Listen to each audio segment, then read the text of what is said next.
On avait donné à Neville et à Kay 2 chambres communiquant et une salle de bain.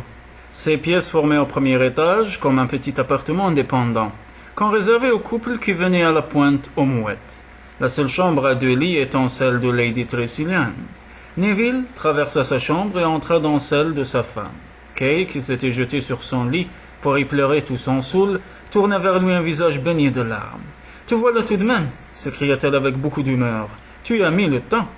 Il était très calme, mais ses narines pincées et un certain pli de la bouche révélaient qu'il devait faire un effort pour se contenir. « Que signifie cette scène ?» demanda-t-il. « Est-ce que tu es devenue folle ?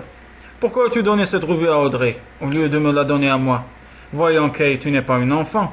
On ne fait pas une histoire pour si peu de choses. Pourquoi est-ce à elle que tu as donné cette revue, et pas à moi ? Quelle importance ? Pour moi, ça en a. Je ne sais pas ce qui te prend, Kay, mais il faudrait te mettre dans la tête qu'on ne se conduit pas comme tu le fais quand on est invité quelque part. Tu n'as donc aucune éducation ? Pourquoi as-tu donné cette revue à Audrey ? Parce qu'elle la voulait. Je la voulais aussi, je suis ta femme. Raison de plus pour que je la lui donne à elle. De vous deux, elle est l'aînée, et en droit, elle ne met rien.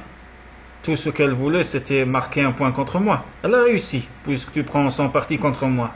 Tu parles comme une gosse stupide et jalouse, pour l'amour de Dieu. Et un peu d'empire sur toi-même, et tâche de te tenir correctement en public. Comme elle, je suppose. Il dit, très froid, une chose est certaine, Kay, c'est qu'Audrey se conduit comme une dame. Elle ne se donne pas en spectacle. On voit bien qu'elle te monte contre moi.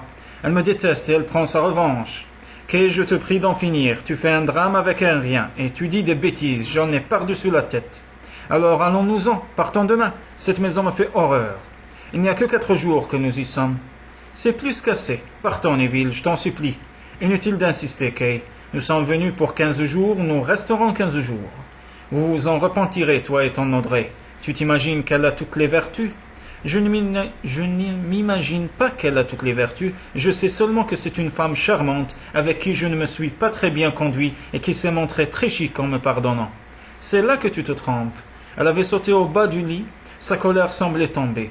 Audrey ne t'a pas pardonné, poursuivit-elle d'une voix posée. Plusieurs fois, je l'ai vu te regarder et c'est ce qui me permet de te le dire. Je ne sais pas ce qu'il se passe dans son esprit, mais je ne suis pas tranquille. Audrey, malheureusement, est de ceux gens qui ne laissent pas deviner ce qu'ils pensent. Dommage que ces gens-là ne soient pas plus nombreux. C'est pour moi que tu dis ça ? Mon Dieu, on ne peut pas dire que tu dissimules beaucoup. Chaque fois que tu es de mauvaise humeur, tu exploses, et pour la plus petite contrariété, c'est la même chose. Tu te rends ridicule, et moi aussi. C'est tout ce que tu as à me dire ? Elle parlait d'une voix glacée. Il répondit sur le même temps. Je regrette, Kay, que tu ne t'en rendes pas compte. Mais c'est la simple vérité, tu ne te domines pas plus qu'un enfant. Kay, comme pour lui donner raison, une fois encore s'emporta. Tandis que toi, n'est-ce pas, tu ne perds jamais ton sang-froid. Il peut arriver n'importe quoi, monsieur reste calme comme un pape. Tu veux mon avis ? Tu es une chiffre, et rien d'autre. Pourquoi ne t'énerves-tu jamais ? Pourquoi ne jures-tu jamais ? Pourquoi ne te fâches-tu pas ? Même contre moi, pourquoi ne m'envoies-tu jamais promener ? Pourquoi ? Neville poussa un profond soupir, haussa les épaules, leva les yeux au plafond et dit simplement « Mon Dieu, mon Dieu !» Puis, pivotant sur les talons, il sortit de la chambre.